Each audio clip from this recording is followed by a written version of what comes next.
อยกมือ10 นิ้วกราบนบนอบน้อมอย่างพระติรัตนเกี่ยวเจ้าตั้ง3 ประการ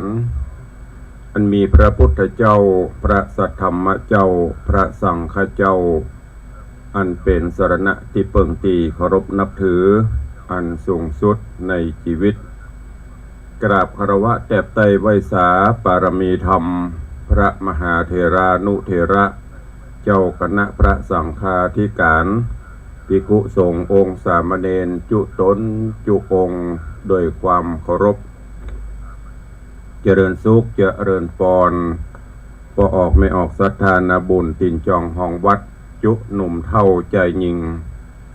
ก็ขอน้อมต้อนรับทุกท่านเข้าสู่รายการมรดกธรรมกำเมืองและสารธรรมกำเมืองทางสถานีวิทยุกระจายเสียงพระพุทธศาสนาแห่งชาติและสังคมคลื่นเพื่อการศึกษาพระพุทธศาสนาและวัฒนธรรมคลื่นพระพุทธศาสนาและจริยธรรม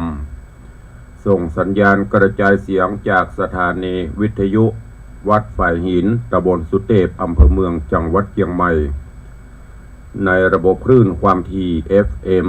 104.50 เมกะเฮิรตซ์สถานีวิทยุคลื่นพระพุทธศาสนาและจริยธรรมในความอุปถัมภ์ของมูลนิธิพระบรมธาตุเจ้าดอยสุเทพได้เมตตาของพระครูวรบนามวงพรหมท่านผู้อำนวยการสถานีส่งสัญญาณกระจายเสียงในระบบคลื่นความถี่ FM 96.0 เมกะเฮิรตซ์ตลอดจนวิทยุชุมชนเสียงตามสายหอกระจายข่าวตามวัดตามว่าตามหมู่บ้านต่างๆพร้อมกันนี้ก็ยกมือ10 นิ้วกราบถวายการต้อนรับและเจริญพรต้อนรับพระสงฆ์องค์เณรญาติโยมศรัทธา FC แฟนรายการทุกรูปทุกท่านที่ได้เข้ามาติดตามรับชมรับฟังทางภาพและเสียงการไลฟ์สดทาง Facebook ไลฟ์ของวัดวังสิงห์คำ Facebook ไลฟ์ของทีวีวัดฝ่ายหิน Facebook ไลฟ์ของท่านอาจารย์พระครูสมุวิสุวัฒน์วรกิโจ Facebook ไลฟ์ของธรรมะคลายเครียด Facebook ไลฟ์ของธรรมะภาคเหนือ Facebook ไลฟ์ของแสงธรรมส่องใจตลอดจนหน้าจอ Facebook ไลฟ์ของ FC แฟนรายการญาติธรรมญาติโยมทุกท่านที่ได้เข้ามาแล้วได้เมตตากดแชร์เสียงธรรมแชร์เสียงบุญนี้ไปยังกลุ่มเพื่อนๆของทุกท่านรายการนี้ดำเนินโดยกล่าวกับผมอาตมภาพพระครูวิสิตศรีลาภรณ์เจ้าคณะตำบลป่าแดดเจ้าอาวาสวัดวังสิงห์คำตำบลป่าแดดอำเภอเมืองเชียงใหม่จังหวัดเชียงใหม่เป็นผู้ดำเนินรายการก็จะได้นำเอาธรรมะสาระเรื่องราวแบบปืนบ้านล้านนามาเทศนามามาจาให้กับญาติโยมทุกท่านเพื่อที่จะได้นำไปคิดพิจารณาเก็บแกะกลไกเอาสาระแก่นสารน้อมนำไปใช้ในการดำเนินชีวิตประจำวันญาติโยมทั้งหลายการเวลาผ่านพ้นไปรวดเร็วเผลอแป๊บเดียวปีใหม่ผ่านไปละเกินเดือนแถมเกินเดือนก็จะเสี่ยงไปละ1 เดือนก็จะเหลือแถม11 เดือนวันเวลาการเวลาผ่านพ้นไป พระพุทธเจ้าได้ตรัสเตือนให้เวนยสัตว์ทั้งหลายได้หวนคิดน้อมลำลึกนึกอยู่เสมอว่าการเวลาผ่านพ้นไปบัดนี้เราท่านทั้งหลายกำลังทำอะหยังกันอยู่นั่นก็คือให้คิดพิจารณาอยู่เสมอว่าโอ้วันผ่านพ้นไปจากวินาทีเป็นนาทีเป็นชั่วโมงเป็นวันเป็นเดือนเป็นปีเอาใจเวลานี้คือเป็นประโยชน์ก่อหรือปล่อยมันผ่านพ้นไปตามลมหายใจดังนั้นญาติโยมทั้งหลายเมื่อเฮายังมีชีวิตหรือตื่นขึ้นมา หายใจโซ่นั่นแสดงว่าเฮายังมีบุญเฮายังจะต้องสร้างคุณงามความดีต่อไปเพราะนั้นก็ขอให้ร่วมกันสรรสร้างกุศลผลบุญคุณงามความดีนำสิ่งดีๆสู่ชีวิตโดยการมีธรรมะน้อมนำสัจธรรมหลักธรรมคำสอนที่องค์พระผู้มีพระภาคเจ้าตรัสจนนักปราชญ์ราชบัณฑิตผู้รู้ทั้งหลายได้นำเสนอได้ตรัสเตือนเฮาทั้งหลายเด้ออย่าได้ประมาทเพราะกรรมโบราณเพิ่นบอกว่า ตามีหน้าพอหน้าบ่หันอดีตผ่านพ้นไปอนาคตยังมาบ่ถึงทำปัจจุบันนี้คือดีที่สุดโดยการคิดดีพูดดีทำดีแล้วชีวิตเฮาก็จะมีความสุขเนาะแต่คืนนี้พระพิรุณโปรยปลายลงมาประมาณตี 1 ตี 2ปลายซะหน่อยจู่ๆก็มีเทวดาพรหมน้ำมนต์มาสว่าหาใหญ่หน่อย แต่บ่เหมือน หมอกชุ่มเย็นชุ่มฉ่ำจุ่มเย็นแต่หลายพื้นที่ก็คงจะมีฟ้าฝนตกหนักเปิ้นก็พยากรณ์แล้วในช่วงนี้จะมีลมฟ้าลมฝนแปรปรวนลมนั่นเข้าลมนี้ออกกระทบกันกลายเป็นฟ้าเป็นฝนเนอะแล้วก็เปิ้นก็พยากรณ์ระมัดระวังฟ้าฝนลมแรงลมกระโชกหรือบางพื้นที่อาจจะมีลูกเห็บตกนี่ก็เป็นเรื่องของธรรมชาติเราไม่สามารถที่จะไปฝ่าฝืนเพิ่นได้เนาะก็ด้วยความเป็นห่วงเนอะก็เตือนญาติโยมศรัทธาเวลาเป็นลมฟ้าลมฝนมาก็พยายามอยู่ในที่อันปลอดภัยปากันวันนี้ก็มีญาติโยมโทรศัพท์เข้ามาตุลุงใครฟังธรรมเตโจยาโมแหมสักรอบทำเรื่องนี้มันมีสาระข้อคิดนะฟังกี่เตื้อกี่ครั้งกี่หนก็บ่เบื่อบ่นายตุลุงก็ว่าโอ้ก็เทศไปเป็นหมูกี่เตื้อบางเตื้อก็เทปมาเปิดให้ฟังโยมก็บอกว่าเป็นอย่างอ่ะมันเป็นกับเนื้อหาสาระใจได้ในปัจจุบันนี้ก็บังคับศรัทธาเนาะเมื่อศรัทธาขอมาก็จัดให้ได้ฟังแล้วก็ฟังซ้ำอย่างเป็นว่าอานิสงส์การฟังธรรมเฮาจะเพื่อบางเตื้อสิ่งที่เฮาบ่เคยได้ยินหรือบางตอนตุลุงเทศไปญาติโยมบัดนั้นได้ฟังมาฟังซ้ำก็จะเข้าใจชัดเจนขึ้นสิ่งไหนที่ได้ฟังแล้วก็ฟังซ้ำแหมมันก็จะยิ่งแจ่มแจ้งขึ้นแหมสามารถที่จะเก็บแกะกลไกเอาสาระไปใช้ในการดำเนินชีวิตประจำวันเนาะอย่างหนึ่งก็ทำเรื่องต่างๆทำข้าวตุลุงเทศมาเป็น10 กว่าปีพอซ้ำไปซ้ำมาอยู่เนี้ยแต่ศรัทธาอีพ่ออีแม่ญาติธรรมเฮาก็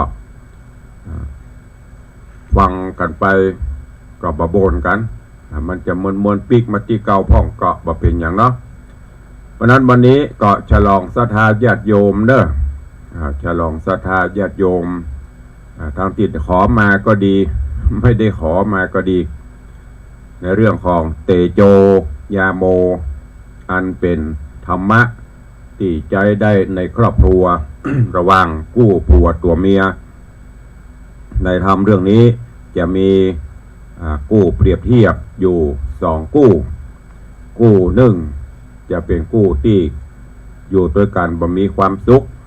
เดือดร้อนบ่มีความช่วยเหลือมีความสงเคราะห์กันเพราะผัวเพศเมียยักษ์แถมกู้หนึ่งอยู่ด้วยกันมีความสุขบ้านหวั่นใจ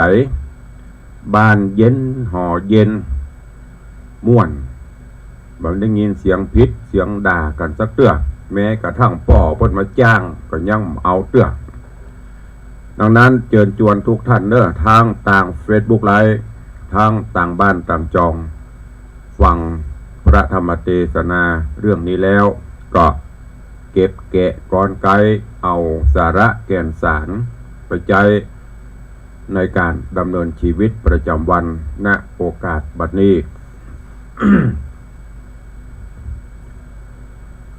นะโมตัสสะภะคะวะโตอะระหะโตสัมมาสัมพุทธัสสะ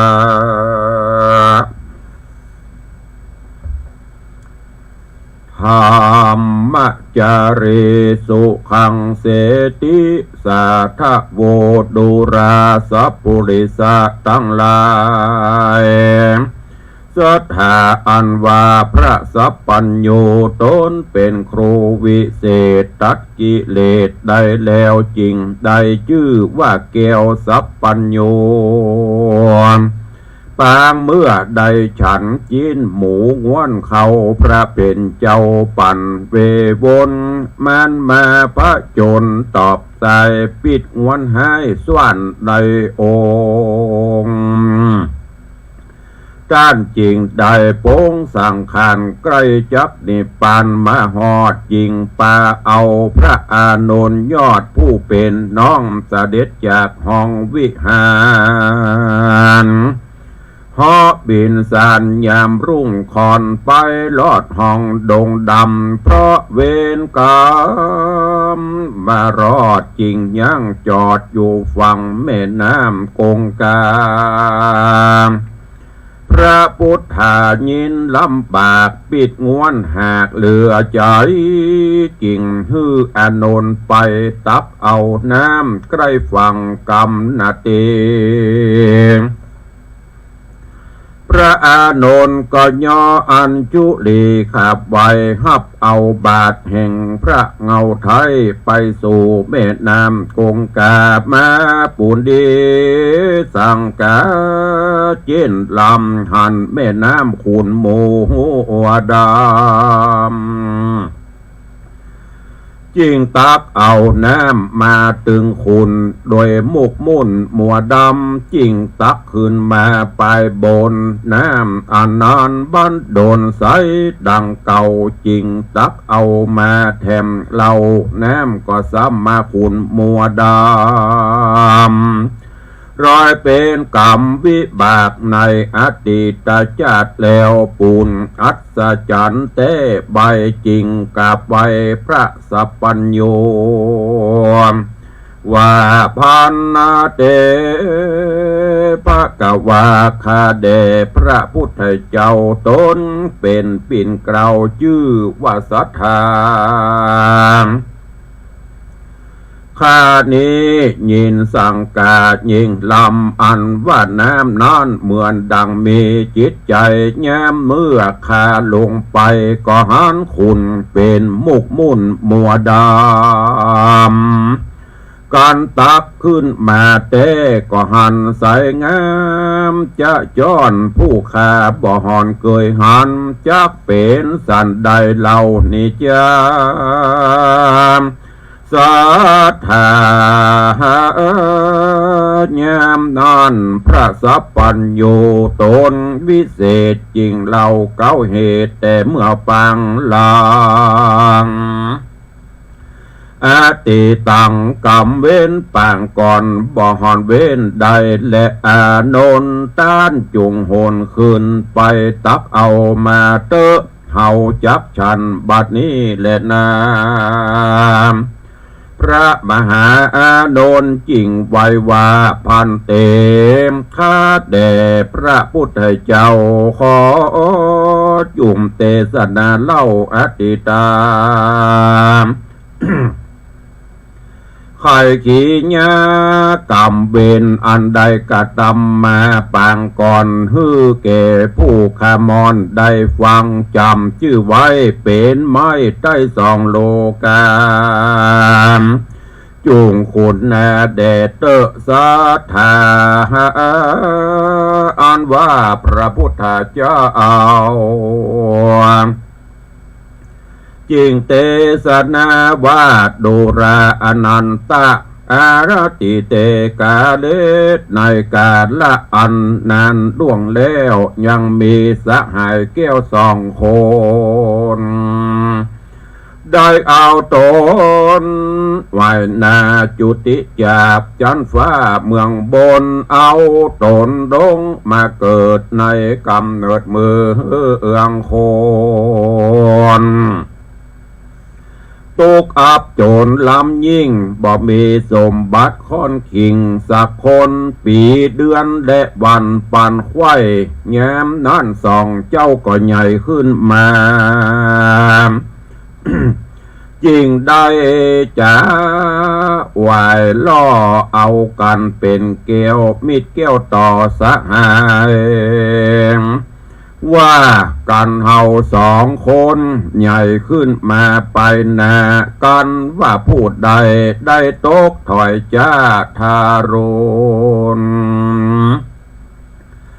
แม้นคนใดมั่งหมุนตุ้นเต่าหลายหลากเข้าของมากมีลายมีงัวมีควายจ้างมาตั้งผืนแผ่นผ้ากลัวใบเข้าน้ำพระใจตุ้นเต่าได้เป็นเจ้าแก่เงินคำแม่นโตแม่นคนใดถ้าลำตกแยกคือว่าใดก็อย่าได้พรากจากเสียกันจ้วยตือยันอุ้มไว้เตอะเนอเสียวเฮยว่าอัน ตาโตปัฏฐาเนี่ยแรกแต่นั่นไปนาสองขานั่นแน่ก็จำเริญไว้ยาส่วนปิตามันดาตั้งสองฝ่ายก็มาใส่ชื่อเด็กน้อยว่าเตโจผู้หนึ่งก็มาใส่ชื่อว่ายาโมสองสะหายใหญ่โตเป็นหนุ่มน่าเอาก็ได้ปริญญาเมียในคุ้มเจ้าเศรษฐีเตโจได้เมียดีชื่อว่าจันตาส่วนยาโมได้เมียชื่อว่ามาลิกาแล้วเอากันมาอยู่สังเตโจแป่งบานกวางอยู่หวนวันตกส่วนยาโมอยู่โหนวันออกแห่งป้อเศรษฐีก็มีหันเล็ดนาปันดังเตโจกับนางจันตาสองพระดิญาผัวเมียกู้นี้อยู่ฮักแปงกันล้ำเลิศเป็นผัวเมียประเสริฐนับนา เป็นกู้มั่นกันมาแต่จัดแล้วเป็นผัวแก้วเมียแสงบ่อนายแหน่งละว่างเขานี่จ้างซอกหาก่อนมีความหันถูกต้องดังพี่น้องสืบสายมามีกำจ่าอ่อนอ้อยปากตันถอยเพราะม่วนฟังระร่วนวอนใจบ่มีไผ่ที่ไหนเพียบใดนางจันตาหน้าไทยเป็นแม่เฮือนดีเป็นยอดนารีจบจราดเมื่อความโจรมาป้าถูกต้องก็บ่จมฟ้องแกเตโจโอดาบโกดโหคิวโคดกลัวเป็นโตดแกตัวนางบ่ใจบ่โจดกำพรางจุหลอกบ่กึดนอกใจผัวบ่เมามัวเล่าแอวเล่นเอาตัวหลีกเว้นจากอบายมีความละอายต่อบาปอยู่ตามสุภาพแม่ยิ่งดีเนี่ยเมื่อเอากันนี้มาอยู่มาปลูกบ้านอยู่หัวเตียมสองคนบ่มีสั่งจักสิ่งตุกลำยิ่งเหลือเขาบ่หูเบาใจง่ายเล่นจูไม้มาหาอาญายาเมื่อผัวปีกลับมารีบแต่งตอนบ่เฮอเดือดฮอนแก่สามีจากกรรมดีอืดอ่อนบ่เดือดฮอนรำคาญ ตกแต่งดาอาหารคาบเขายามแจ้งเจ้ากวาดเฮือนจานเป็นนิจการบอกขาดนางบ่อประมาทลาสายามค่ำบากวาดเข้ายามรุ่งเจ้ากวาดลงไปเป็นหม้อเป็นไห้ถ้วยถาดก็ล้างสะอาดหือหมดใสตั้งหน้าเต้าไฟปืนเหือนและขวงบานนางบ่ขี้คร้านกระทำการส่วนบัวบานเตโจต้นเป็นผัวแห่งนางได้กระทำการก่อสร้างเนี่ยแปลงบ้านร้อมครัวหวังเอาตัวและครอบครัวอยู่สุขสบายในวันนาโอดลำบากเวียกกันอยู่จุวันยามบอกขาดก็มีและน้ำเตนีจักจะถึงยังสหายเสียวยาโมและนางมาริกา ผู้ใจกล้าจื่นเบินพอดูแน่บ่จื่นเจยบานไผ่มาตักถามบ่ปากเนี่ยหน้าสักกากปุนกลัวแม่นผัวมันจักเล่าว่าสั่งมันก็บอกฟังว่าบ่ถูกแม่นนางยิงหน้าดูกใจดำผัวมันปากออกมากำมันปากใดเป็นร้อยมีเสียงใหญ่น้อยบ่วอนห่วงจ่าเมืองจ่ากูโจมดาว่าตายห้าตายร้านตายลาพุทธวาจาเอวไปมาซักเสบานเอวเล่าต้านจากควันผัวห่อเหือนตัวบ่เอาใจใส่ถือว่าตัวใหญ่กูโอเดมกำอันบ่มีแปลงใส่กำอันบ่ใหญ่แปลงเอากูบ่เล่าปัญญาบ่กวางกูนี่บ่ดังฟังกำผัวกูบ่กวนนี่ไปปูนมาดีนายดีจัง กูบ่หวังกูบ่หวังเป็นดีมีห่างเถิงเป็นเจ้าจ้างกูก็บ่ยินดีคนใจมีจอบสูกทำเป็นจู้อยู่หลายคนอันนี้แหละนาโบราณว่าไว้แม่ยิงแม่ยังแม่กลางกายหัวแม่หัวกายคมแม่จมหื้อผัวแม่โคนครัวลงล่างแม่ย่างแม่ฮอก็มาได้เกตนางมาริกานี่แหละนายามเมื่อผิดเถียงกันยามใดเมียฟันบุงเปียดซาผัวมันกว่าบุกตีหม้อให้ต่างคนต่างหนีไปโดยกำเกียดกันให้โคตรให้เกียดแล้วนาก็เอากันปิกขึ้นมาอยู่จิ้มกันแถมเหล่าหาเข้าของใหม่มาแทนของเก่าเจ็บยิ่งกว่าต่อแทนมาเดียดมาไอของเก่าในเฮือนที่มีใบก็บ้างพ้อยถอยลงไปพิษเถียงกันยามได้ก็เอากันนี่ไปอยู่กับพ่อกับแม่เถิงที่เตะบ่พูดขาดกัน2-3 วันขึ้นมาแถมเราสะหน้าตัวเก่าบ่ได้จ้างขายขี้หน้าตัวเก่าปืดเสื้อฮื้อเปิ้นหันหลังเจ้าบ้านจังหน้าตาการมีสั่งมาบ่ลังเก็บไว้ต่างคนก็ตั้งใจบ่ถนอมตั้ง เก่าหาบมาใหม่ยามเมื่อคืนอยู่ตัวกันสันดีกลางวันเป็นผัวผีเมียเพศก็เป็นเหตุหือจิบหายจะเล่นน้ำตาในกาลนั้นสองเท่าเศรษฐีพ่อแม่ก็มากึดแต่ในใจว่าเป็นสันได้เสียแต่เล็ดนอผัวเมียกู้นี่มาพิษเถียงกันบอกขาดตั้งแต่เจ้าถึงคำบอกพร่ำได้ยินแต่ว่ากรรมดีการผัวมันตีเมียมันก็มาด่าการผัวมันว่าเมียมันก็มาเถียงให้หุยเสียงนั้นเดือดกองส่งเสียงห้องจุกวันวาน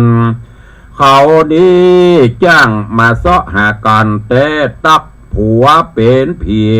ผัวเป็นเพศเมียเป็นยักษ์ถอยไร้จังไรกูจักลองดูใจเขาก่อนจักฮือเขาผ่อนเบาลงจริงเอาคำใส่ทงออกจากบ้านว่าหมู่ตู่ขี้ข้านได้ยินจงดักอยู่ดักกินเหี่ยพ้องอย่าหาจ้องผิดกันเสียงมีมันดังมีตัวเฮานี้ฮ้อนอกตกใจกามสาการสองไทยเขื่อเจ้ากับสองไทยเขื่อเจ้าดีลีบ้านนี้เฮาเอาคำมาปั่นนึ่งจักเอามาจ้างฮื้อสวมว่าบ่เฮือพิษเถียงกันฮื้อกุ้มไปนาน7 วันกันว่าสู่อดกันไว้ใดก็จักยกเอาคำก้อนนี้ไว้ฮื้อแก่สู่เจ้าจากแถมเล่าจ้างมาหัวควายเอาไว้ขายใจแลกซื้อพ่อแม่จับยกฮื้อบ่เอาโอ้คืนเจ้าจุ่มแปลงใจยาวยืนหิหาไป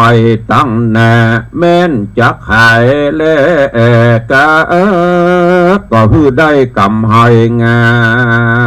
มพ่อแม่ขอน้อมขอไว้อันพิษเที่ยงเดือดห่อเฮือนนันไซค้อนเข่าห้อนของเงินคำการผัว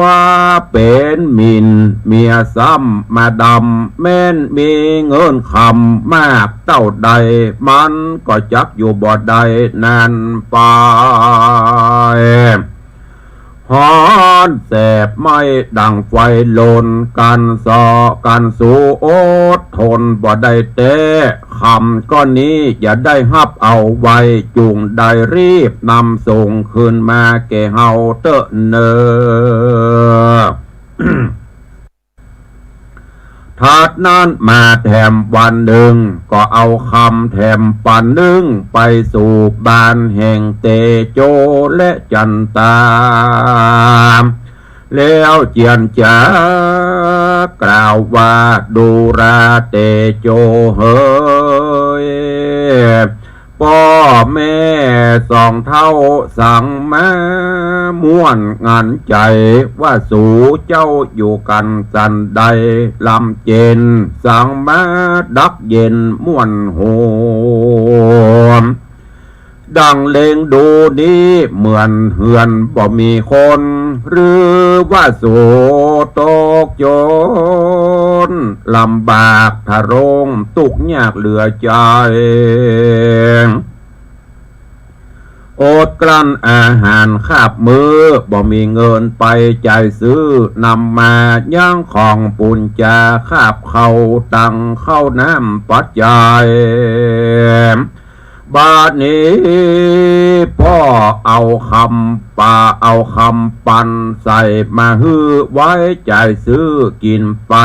จุงกระตำใจเก่งกล้าแย่เมื่อนางเมียว่าห้ามก็อย่าฟังกำมัน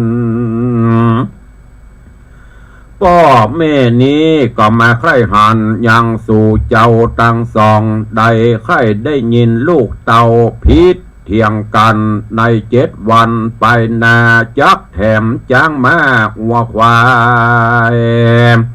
ข้าคนหลายเอาไว้ใจสู้จุงอย่าได้ลืมกรรมพ่อแม่นี้เอาคำมาจังกันสู่พุทธการสู่พุทธหมายขาดหยาดลางพ่อแม่อ้างว่ายินดีการว่าสู่ยังอดขันตีกันใด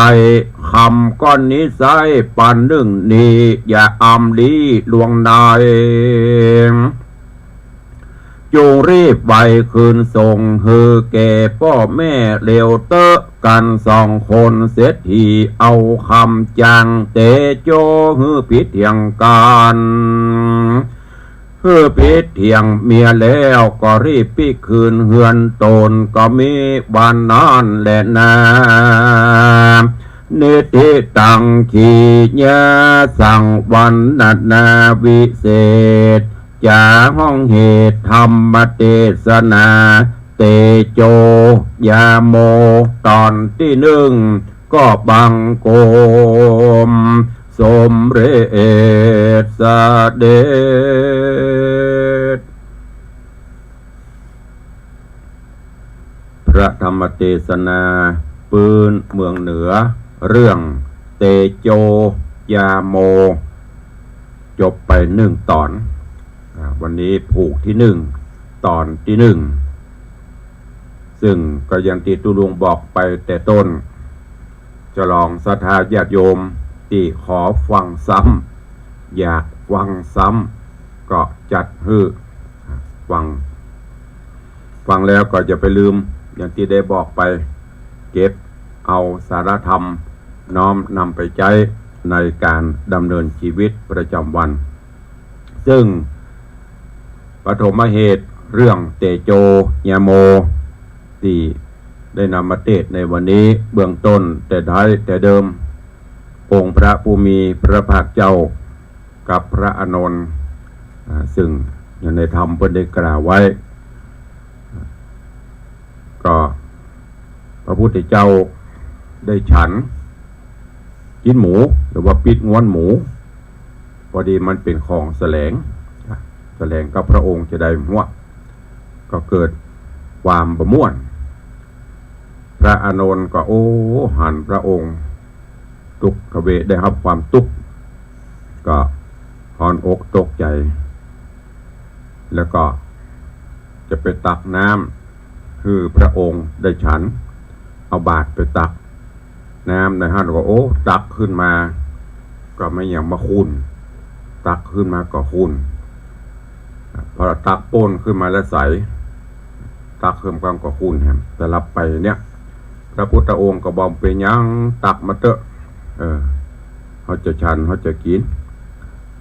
พระอานนท์ก็ตักมาฮื้อแล้วก็เลยถามว่ามันเปลี่ยนด้วยบุพกรรมอันใดจ้าที่มันเป็นเช่นนี้พระพุทธเจ้าก็ได้ยกเอาเรื่องราวในอดีตการนำมามาจาซึ่งในธรรมนี้ก็คือในเรื่องนี้ก็คือปฐมเหตุเกี่ยวกับเรื่องของเตโจยาโมซึ่งในตอนที่พระพุทธองค์ได้จุติจากเมืองบนลงมาเอาตนเกิดในเมืองคนนั่นก็เป็นคนที่ทุกข์เป็นคนที่ยากบ่มีทรัพย์สินบ่มีสมบัติพัสถานอันใดง่ายๆก็คือเกิดมาเป็นคนทุกข์แล้วก็มาพบมาปะกับสหาย2 คนเป็นสหายกันมาพบมาปะกับเพื่อนทำคนตกลงโปร่งใจคืออนัตสัญญากันว่าเฮาขอเป็นเพื่อนกันเนาะเพื่อนในนี้คือเป็นเพื่อนตายไม่ได้เป็นเพื่อนกินนะเพื่อนกินหาง่ายเพื่อนตายหายากก็ตกลงกันว่า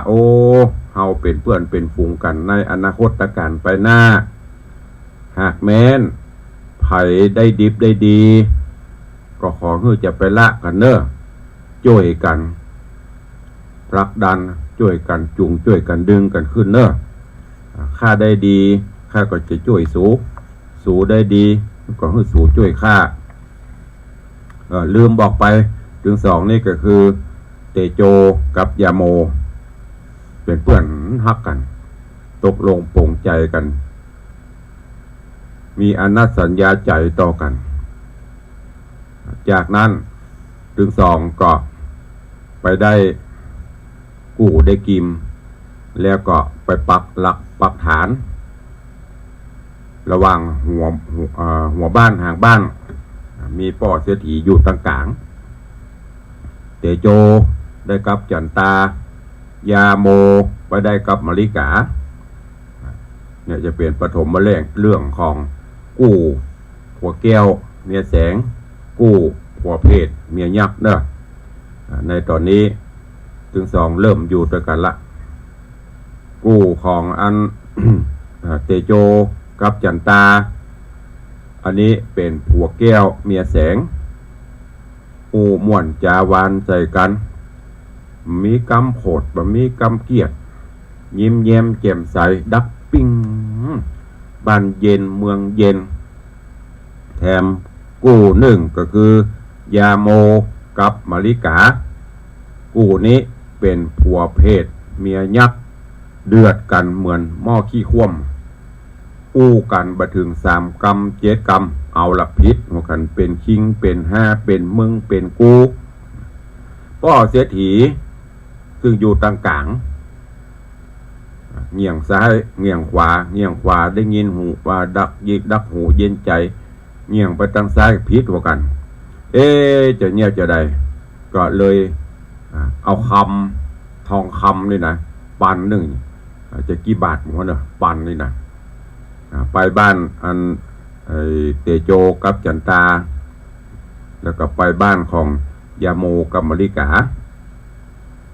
ไปบ้านยาโมกับมลิกาก่อนไปบอกว่าโอ้ลูกเหยสู่เขาจะได้ปล้ำปะเหลือพิษหัวการหยุดตึงวันไม่ได้ยินกรรมว่าจะอ้ายกรรมว่าจะป่อมันแม่มันได้ยินกับคิงห้าผีหาซาตานใส่กันพิษหัวกันตึงวันอู้กันแบบตันโป้นอย่างเอาละป้อได้ยินป้อกับบ่ม่วนใจสุตุกฮ้อนอย่างกะป้อเอาคำมานี่ปันหนึ่งจะเอามาฮื้อสูเนอะเอามาปั่นฮื้อสูแต่มีข้อแม้ว่า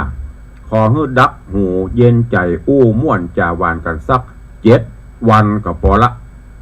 บัดถ้า3 ปี7 ปีขอ7 วันเนี่ย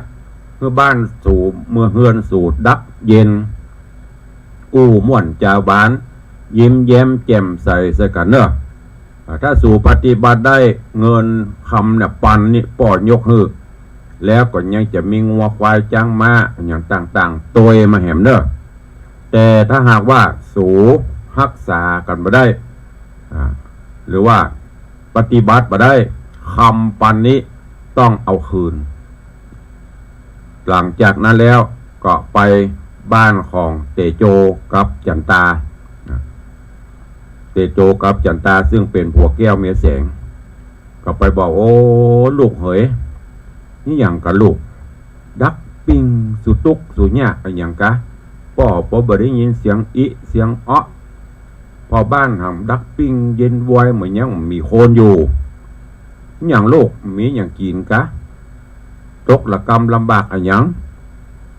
ถึงสองก็บอกโอ้บัดตกละกรรมลำบากอย่างป่ออยู่สุขสำราญบ้านใจดีพ่อเสียทีก็ว่าเอาที่พ่อมาเนี่ยพ่อเขาได้ยินนะเขาได้ยินสู่พิษเหมือนกันพ่อนะถ้าจะม่วนอันนี้เงียงมาหูมาทางบ้านสู่ดักปิ้งอันเงียงไปตะพวกกระเดือดเจ้าพ่อค่อยสลับฟังนะสู่ร้องพิษเหมือนกันเฮ้ยพ่อพอเหรอ7 วันบ่ได้เหมือนถ้า7 วันนี่สู่ปฏิบัติได้พิษเหมือนกันได้นะพ่อจะเอาคำเนี่ยฮือถึงปันแล้วก็ติดตามด้วยจางมาหัวควายถ้าปฏิบัติบ่ได้คืนคือพ่อเนอะเงินคำที่ฮือเนี่ยปันเนี่ยคืนในระหว่างนี้พ่อเสียทีกำลังจะเริ่มทดลองใจไผ่จะปฏิบัติได้ก่อนระหว่าง2 กู้เนี่ยเตโจกับยาโมเนี่ยไผ่จะปฏิบัติได้ก ก้อยติดตามฟังไปเนอะในเนื้อหาสารธรรมมีคติธรรมข้อคิดเรื่องราวแถมนักที่จะได้นำมาเทศนาให้กับท่านทั้งหลายวันนี้กำลังเป็นตอนที่หนึ่งในเรื่องของเตโจยาโมขอปลูงวางไว้เต่าอีกกันเนาะติดตามฟังกันในวันต่อๆไปเวลาก็ร่วงเลยเว้ยอย่างที่ตุลุงบอกแต่ต้นเผลอแป๊บเดียวเหลือเวลาแถมน้อยเดียวจะหมดลงแล้วก็ขอขอบพระคุณทุกท่านที่ติดตามรับชมรับฟังทางหน้าจอ Facebook ติดตามรับฟังตามบ้านต่างจองเนอะแล้วก็ต้องขอประทานอภัยสู่มาอภัยอย่างที่ได้บอกไปช่วงนี้ก็ธาตุขันธ์ก็บ่ค่อยเต็มร้อยนะภารกิจศาสนกิจก็นักบางวันก็อาจจะขาดหายไปบ้างสู่มาอภัยกับทุกท่านแต่ก็จะพยายามบรรละหน้าที่ในด้านการเผยแพร่นำธรรมะมาฝากฟังกับทุกท่านตัววันนี้ก่อนที่จะได้อุจาตักตายพี่น้องญาติโยมศรัทธาทั้งต่าง Facebook ก็ดีทั้งบ้านก็ดีเนาะขอประชาสัมพันธ์ข่าวสารให้กับทุกท่านเนอะก็เชิญร่วมงานออกเมนพระราชทานเพลิงศพหลวงปู่พระครูอุปถัมภ์ศาสนคุณอดีตเจ้าอาวาสวัดป่าแพงเนอะตั้งแต่ตะวาเปิ้นเริ่มอาราธนาสรีระร่างสังขารหลวงปู่ออกบำเพ็ญบุญกุศลพิธีบำเพ็ญกุศลออกเมนพระราชทานจะมีตั้งแต่วันที่15คือตะวาไปจนถึงปุ่นวันที่21ก็จะมีพิธีพระราชทานเพลิงศพณมณฑลพิธีสนามโรงเรียนวัดป่าแพงก็ใกล้ๆกันติดกันนั่นเชิญชวนญาติโยมเนอะไปตั้งโฮงตาลจะไปตั้งแต่วันที่15 16 17 18 19ก็ได้หรือว่าจะไปวันที่21วันเปิ้นพระราชทานเพลิงก็ได้เนอะเชิญชวนทุกท่านร่วมบำเพ็ญกุศลงานออกเมนพระราชทานเพลิงศพหลวงปู่พระครูอุปถัมภ์ศาสนคุณหลวงปู่พดุงหลวงปู่เป็นพระมหาเถระที่มีอายุประสาการนัก90 กว่าปี70 กว่าภาษาเนอะที่วัดป่าแพ่งตำบลจังม้อยอำเภอเมืองเชียงใหม่วันนี้ที่วัดประเดือตำบลขวมุงอำเภอสระปีก็จะมีงานทำบุญอายุวัฒนะมงคลของพันพระครูปลัดนิพนธ์ภูริวัฒโกเลขานุการเจ้าคณะอำเภอสระปีเจ้าอาวาสวัดประเดือเนอะใครว่างเว้นก็ไปร่วมมุทิตาวันที่16วันนี้เป็นวันครูแล้วก็เป็นวันงานบุญกุศลช่วยก็เชิญทุกท่านไปร่วมแล้วก็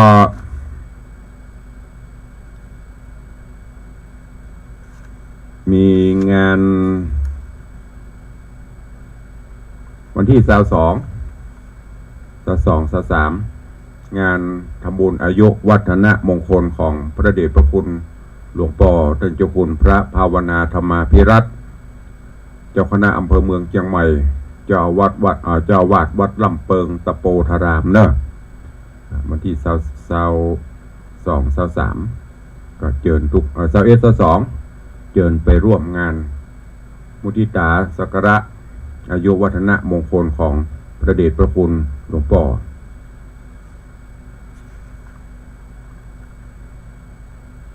แล้วก็วันที่25ก็จะมีงานพระราชทานเพลิงศพ